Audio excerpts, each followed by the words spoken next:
Ya, teman-teman, Bismillahirrahmanirrahim. Assalamualaikum warahmatullahi wabarakatuh. Kembali lagi dengan saya Ferdi Malori. Ya, teman-teman, jadi di video kali ini kita ngobrol-ngobrol santai aja, juga sekedar sharing bahwa sekarang ini di akhir-akhir ini, terutama di daerah saya, Solo Karesidenan Solo Surakarta, Solo Raya itu banyak brand-brand es teh, baik ternama maupun tidak ternama. Itu mulai muncul fenomena-fenomena banyak yang tutup permanen, teman-teman. Jadi mungkin di 1 bulanan akhir ini banyak yang penjual es teh yang franchise itu franchise-nya tutup permanen, atau bahkan dioper franchise, istilahnya dia udah beli franchise tapi dijual lagi ke orang lain, ibaratnya gitu. Itu namanya oper franchise, teman-teman. Jadi akhir-akhir ini banyak banget fenomena-fenomena penjual es teh itu udah mulai redup, atau bahkan banyak yang tutup permanen. Tapi ada juga tetap ada penjual es teh yang sampai sekarang itu laris manisnya masih laris manis banget, teman-teman.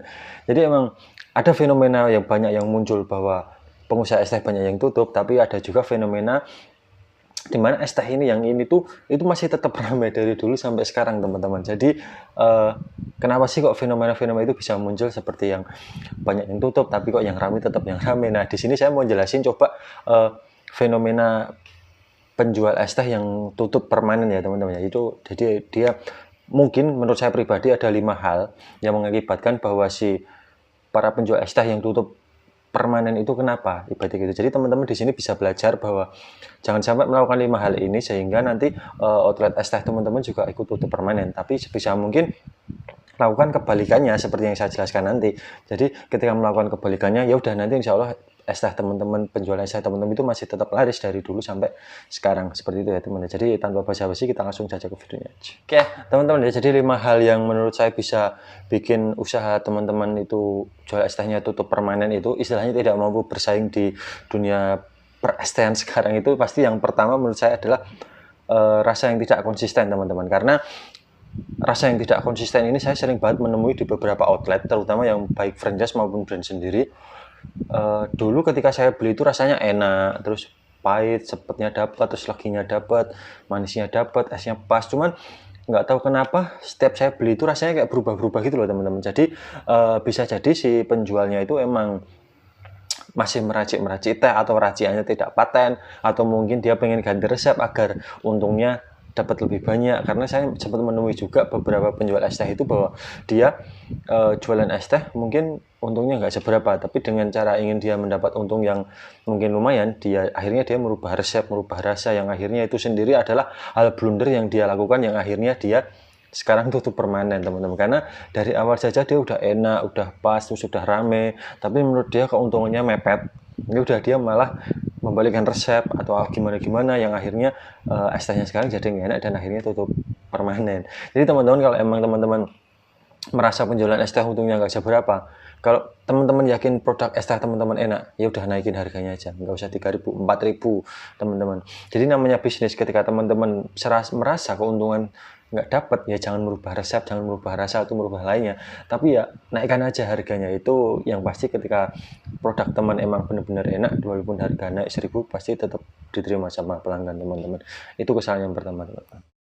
Nah, yang kedua, kenapa banyak pengusaha es teh yang sekarang banyak yang tutup, yaitu ya istilahnya banyak pendatang baru yang menunya lebih variatif. Itu menurut saya juga ya, teman-teman, bahwa di Solo Raya ini sebenarnya juga banyak muncul-muncul pesaing baru es teh itu, namun menunya lebih variatif. Jadi dia memunculkan brandnya itu bukan brand penjualan es teh, istilahnya kayak brand minuman nih, khusus minuman apa namanya, mungkin minuman segar, istilahnya brandnya itu kan, dia nggak pakai nama-nama es teh, tapi dia tetap menyelipkan menu es teh di dalamnya, dan menaruh menu-menu banyak sekali, yaitu menu variatif, yang sehingga pembeli itu bisa memilih menu. Contohnya seperti itu. Jadi mungkin ada menu Thai tea, ada menu lemonade, terus ada yang lagi viral juga, lemonade itu yang lagi viral juga kan, terus ada menu-menu lainnya. Jadi mereka datang ke situ itu ya bukan cari es teh istilahnya gitu, tapi dia cari-cari menu lainnya, tapi tetap menyantumkan es teh. Jadi ketika emang ada orang yang pembeli yang pengen es teh, ya udah dia bisa datang itu dapat es teh. Mungkin dia ketika datang di situ bosan dengan es teh, ya udah dia bisa beli dengan menu yang lain, contohnya Thai tea, lemonade, atau yang lain-lain, seperti itu, teman-teman. Jadi pesaing baru itu emang bagus muncul ketika ya emang dia membawa menu variatif yang banyak, tapi tetap memasukkan menu utama es teh itu tadi, teman-teman. Tapi dengan pakai nama brand bukan es teh ya, teman-teman ya. Itu menurut saya juga salah satu faktor kenapa sekarang banyak fenomena es teh. Usaha itu yang banyak udah itu permanen teman-teman, istilahnya kalah saing.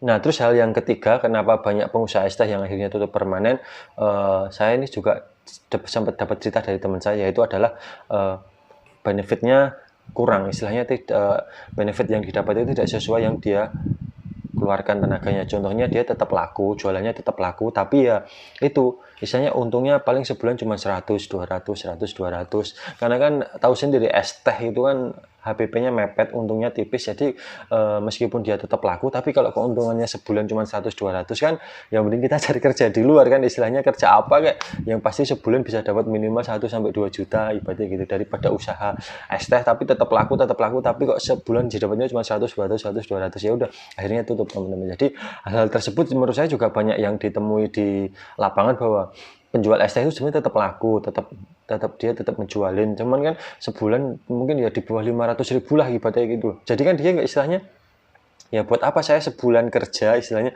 sebulan jualan kok cuma dapatnya 500.000 ibaratnya gitu. Jadi akhirnya banyak yang tutup permanen sampai sekarang ini, mungkin dia udah coba usaha-usaha yang lain atau gimana gitu ya teman-teman. Jadi itulah hal yang ketiga yang mungkin menurut saya banyak fenomena es teh jumbo itu pada tutup permanen.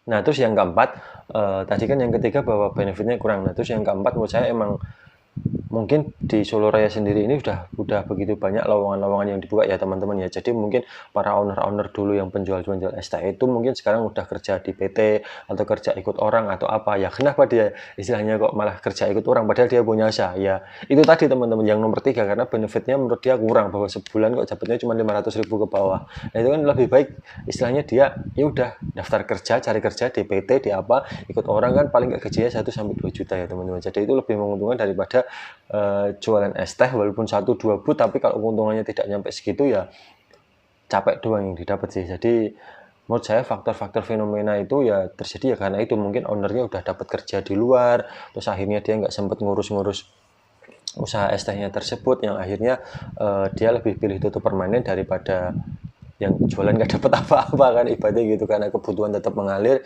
ya akhirnya dia tutup seperti itu. Nah ini yang kelima juga menurut saya juga banyak yang dialami teman-teman, bahwa sekarang es teh jumbo itu tidak seviral dulu teman-teman. Jadi mungkin dulu ketika penjualan es teh itu penjual ada di mana-mana itu mungkin yang beli banyak ya, karena kan dulu masih viral-viralnya.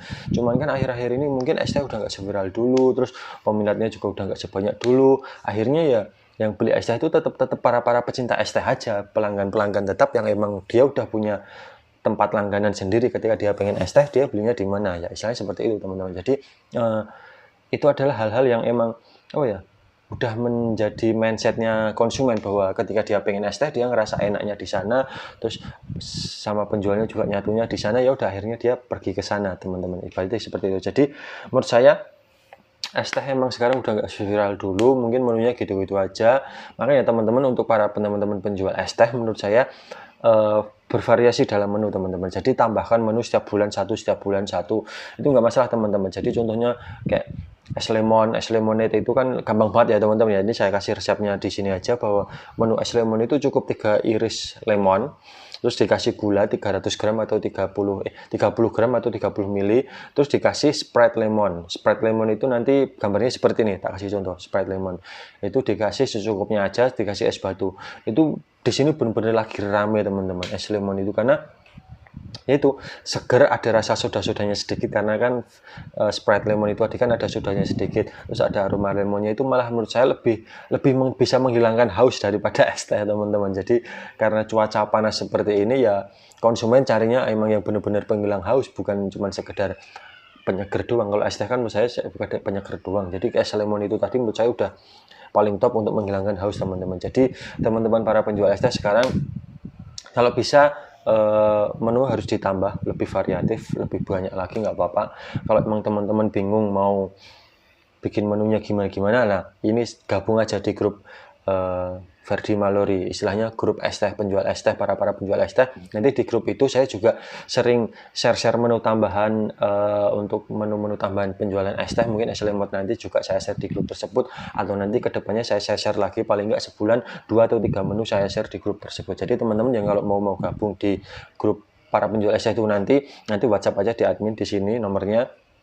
Nanti ada biayanya 50.000 itu untuk keseriusan saya untuk beli kuota saya juga. Jadi untuk teman-teman juga dapat ilmunya, seriusnya juga dapat, karena kalau semua serba gratis itu nanti semuanya mau masuk tapi nggak belajar secara serius teman-teman. Jadi cukup dengan 5.000 mungkin teman-teman, wah saya udah mengeluarkan uang nih, tapi saya juga harus lebih semangat belajarnya. Jadi nggak kalau gratis kan mungkin belajarnya ya udah, orang saya gratis ngapain belajarnya tekun-tekun, mungkin seperti itu ya teman-teman. Jadi kan 50.000 itu kan ya mungkin ada di sedikit orang yang bilang itu nggak banyak, tapi ada beberapa orang juga yang bilang itu banyak, karena banyak sedikitnya itu adalah relatif ya teman-teman ya, tergantung dari sudut pandang orang-orang tersebut teman-teman. Jadi 5 hal itu tadi yang bisa menimbulkan fenomena-fenomena kenapa sekarang banyak penjual es teh yang tutup permanen teman-teman. Jadi untuk para penjual es teh tetap semangat, tetap berinovasi dalam menu, konsisten dalam rasa, jangan lupa promo teman-teman, karena promo sebulan sekali atau seminggu sekali itu penting untuk